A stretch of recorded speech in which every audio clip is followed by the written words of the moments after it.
Someone questions you, twists what you said, challenges your position, and immediately you feel it. The urge to explain. Your mind starts organizing arguments. Your chest tightens. You prepare the evidence, the context, the clarification that will finally make them understand. Here is what you need to hear before you say a single word. The moment you feel compelled to justify yourself, you have already surrendered something. Not to them, to the pattern inside you that has been running since childhood, the pattern that learned, very early, that explanation was the price of safety, that being understood was the condition of being accepted. That approval was something you needed to survive. You are no longer a child, but the mechanism remained, and it is costing you more than you realize. Marcus Aurelius wrote that you do not control what others think, say, or interpret. You control only your own mind. And yet most men live as if they are standing in an invisible courtroom, constructing defenses for judges who were never appointed. The one who has genuinely mastered himself does not feel the need to justify his existence to the world, not because he is cold, because he has located his reference point somewhere the world cannot reach. Behavior 1. The childhood approval mechanism still running in an adult body. When you were young, explaining yourself served a real function. It was a way to navigate authority, to avoid consequences, to feel safe in environments where your security depended on other people's assessments. That was then. Today you project the same dynamic onto your boss, your partner, strangers on the internet, people whose opinion of you has no actual authority over who you are or what your life produces. But the nervous system doesn't know that. It still treats disapproval as danger. And so the explanation comes, automatic and urgent, as if something essential depended on it. The first step is simply recognizing this for what it is, not a social obligation, an old reflex that outlived its usefulness.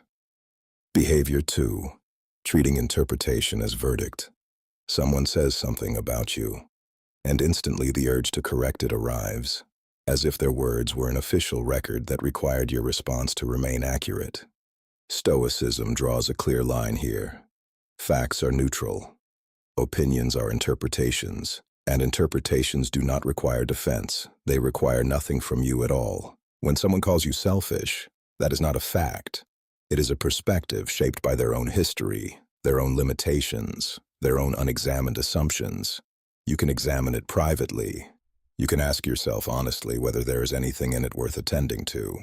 But defending yourself against it, as if it were a court judgment, is something different entirely. That is you, granting their interpretation authority it never had.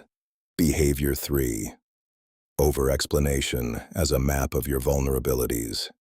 Here is something worth sitting with. If something genuinely doesn't touch you, you don't react. The things that produce the strongest urge to explain are the things that have already found a crack in your interior. This means every compulsive explanation is also information, not an invitation to convince the other person, an invitation to understand yourself. Where is the insecurity it's touching? What belief about yourself requires their agreement to feel stable?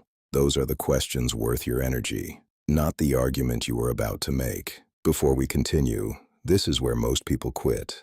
If you're still here, you're different. Subscribe to this channel, not for motivation, but for mental tools you can actually use. In a world of noise, we offer direction. In a world of distraction, we build discipline. Hit that subscribe button now. Let's continue. Behavior 4. The specific power of deliberate silence. When someone provokes you and you don't react, something interesting happens. They are left holding what they brought. They expected resistance, a game, the familiar back and forth that confirms their words had impact. When you don't play, the game disappears. Silence in this context is not passivity. It is the active refusal to confirm that you were moved. The Stoic does not respond to every provocation. He observes, he evaluates, and he chooses whether something has earned his energy. Most things have not. Behavior 5. The difference between affirming and defending. This is not an argument for permanent silence. It is an argument for speaking differently. There is a specific distinction between speaking to justify and speaking to affirm. Justification says, let me explain so you understand and agree. Affirmation says, this is what is true from where I stand. One requires their agreement to land. The other does not. Instead of constructing a defense, you state, calmly, directly, without waiting to see if it was received the way you intended. You do not negotiate your own reality. You present it once, clearly, and move on. Behavior 6. Accepting correction without turning it into identity. If criticism contains something accurate, receive it, without drama, without the performance of being fine that signals you are not fine. Yes, I made a mistake. Full stop. No extended apology. No softening narrative. No elaborate context designed to reduce what happened. Just the clean acknowledgement and the adjustment that follows it. That level of honesty, delivered without self-flagellation, demonstrates something most people spend their entire lives avoiding: the capacity to be corrected without being diminished by the correction. That is strength. Not the loudly declared kind. The kind that is simply visible in how you handle the moment. The 7-day practice. Here is something concrete. For the next 7 days, practice not explaining yourself. If you are late, say you are late. If you made a mistake, say you made a mistake. If someone misunderstands you, let them. Observe the internal experience. The urgency. The discomfort of leaving something uncorrected. The specific sensation of an argument you chose not to make. Do nothing with it. Let it move through, without acting on it. Over time, something shifts. You discover that the world did not collapse because someone held an inaccurate picture of you. You discover that your stability does not actually depend on their understanding. And that discovery changes the entire architecture of how you move through your days. You become more grounded, less reactive, genuinely harder to destabilize, not because you stopped caring about truth, because you stopped outsourcing your sense of self to whoever happened to speak last. Epictetus said that if someone speaks badly of you and it is not true, there is no reason to be disturbed. And if it is true, you do not need to defend yourself. You need to improve. In both cases, explanation becomes unnecessary, because your reference point is your own conscience, not their judgment. Marcus Aurelius wrote that if someone despises you, that is their problem. Yours is to do nothing worthy of contempt.